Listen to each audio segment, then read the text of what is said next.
Hello, everyone. Welcome back to another Mikey Mike and his JJ production.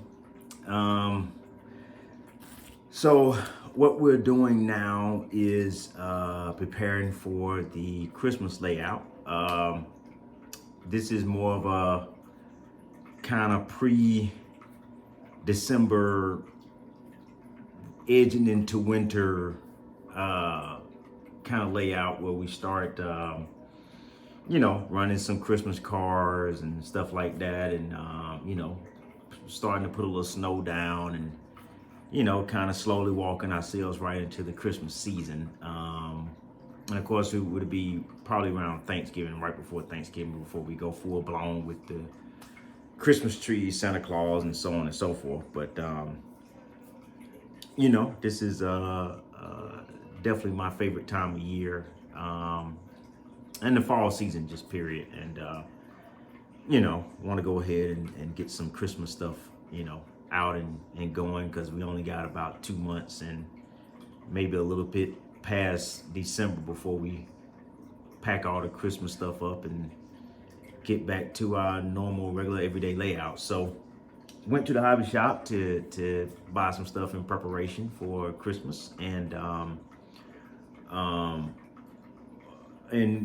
not just the hobby shop. I actually went by a fabric store called Joann's. One of you, I think, actually made a comment about, maybe I saw it on one of the social media sites, about Joann having a fabric that looked like snow, and it was very easy to cut. So I went by there to check it out, and this is what I found. It's called a blizzard fabric, and yeah, look at it.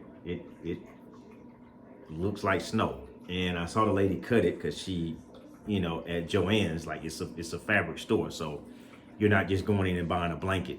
They have fabric, and then you tell them how much of it you want, and they'll actually cut it and price it out for you. So this is very easy to cut. So I'm hoping this will look a whole lot better than what I've had in the previous couple of years for my layout for Christmas. And the material seems to stick to the fabric, so you don't have to worry about it getting all up into your gears and your trains and stuff like that. So yeah, we're gonna try this out. I only bought like $15 of it. Just want to see how it looks, make sure it looks good.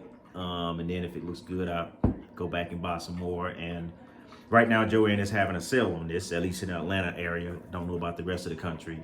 It's 50% off. So yeah, if you're looking for some snow, try Joann's. It's called I think it's called the Blizzard fabric or something like that. Anyway, also wanted to get some more Christmas themed rolling freight. Went by Legacy Station, and I got this from Rail King. It looks like Santa Claus on a flat car. Should light up pretty good. That's what I'm hoping. I was looking for something that really lit up, so you can really see it while it's going around the layout. So let's check this out.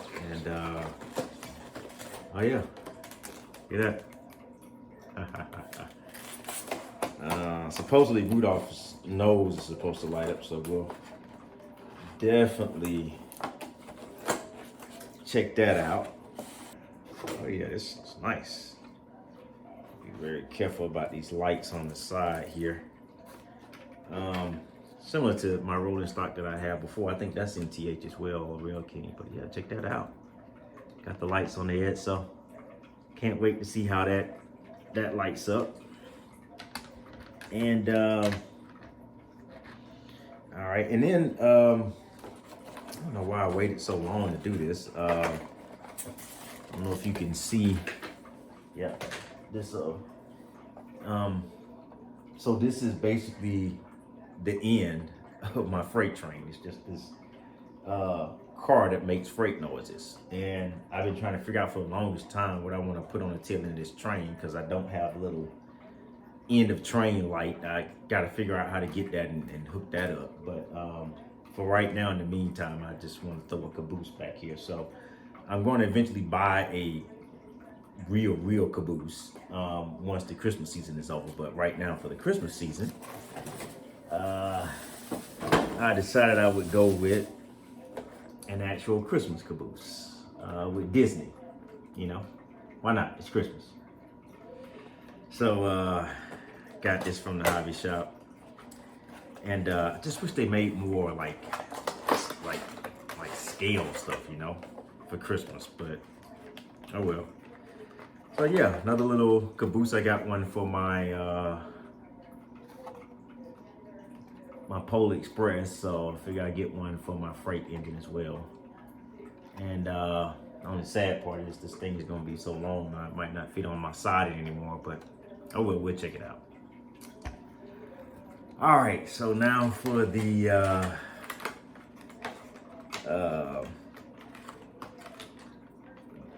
big daddy gift. I think if you guys saw my last video, I think if not, just give you a quick summary. I found a bipolar Polar Express scale engine to pull my scale Polar Express cars, and bought it from the Lionel store. Very excited to get it, and put it on the layout, and it just kept derailing, and I couldn't figure out why it was derailing. I thought it might be some uneven track or something like that, but it didn't matter. No matter what, even on the even part of my track, it kept derailing. So I had to send it back. And I was going to get the DD35, but when I saw that, I was like, well, shoot, I'll just go ahead and get that. But since I sent it back, I was like, oh well, let's go back and get the DD35. So here it is. After, I don't know, I want to say I've probably been looking at this engine since maybe earlier this year, like March. Was just wondering if it would even work on my layout, being that I have 060 curves. But the people down at Legacy Station were nice enough to lay out some 060 curve track and put this on the curve so I could see how much the overhang was, and I've actually spaced out the tracks on my layout to accommodate this hang. So may have to make a few more adjustments, but I believe this bad boy should run. So let's open it up and check it out. Oh man, it's a long engine. Oh man, yes.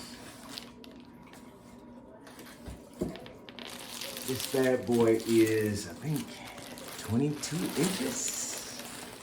I mean, 2 inches shy of being 2 feet long. I think it was Country Bumpkin channel or trains or something like that. He actually had a big boy, and he lined this up next to his big boy. And I mean, it can measure up to a big boy, so that's nice to know. Unfortunately, I'll never be able to run a big boy on this layout, because you definitely got to have 072 curves for that, to handle that articulation. But since I can't get a big boy, this will be the next best thing. So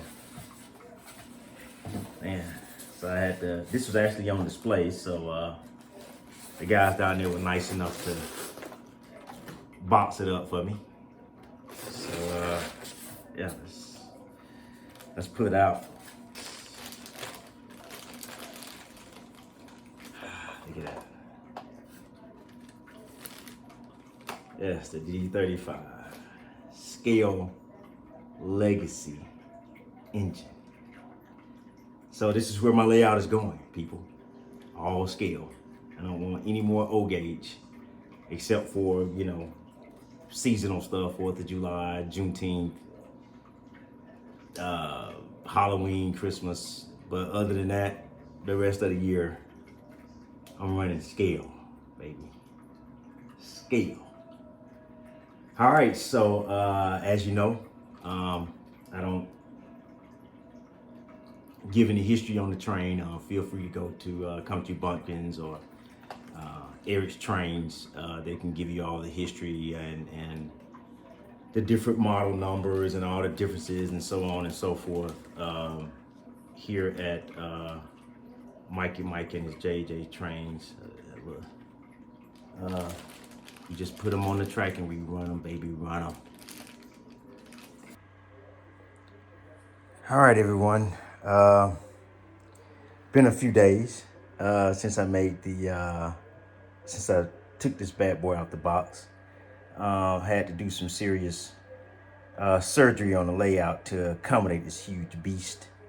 So for one thing, if you remember my previous video, I had this Menards bridge over here on the curve, and unfortunately, a 22-inch engine barely made it through this bridge. Had it been like maybe 1 inch or half an inch wider, I probably could have made it work, but I ended up having to put it back over here.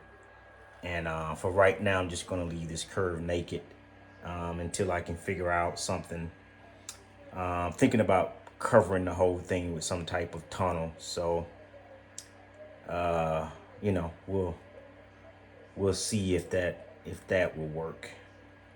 But yeah, we got the DD35 there, and then we got couple of Christmas cards there. So let's go ahead and fire it up and run it.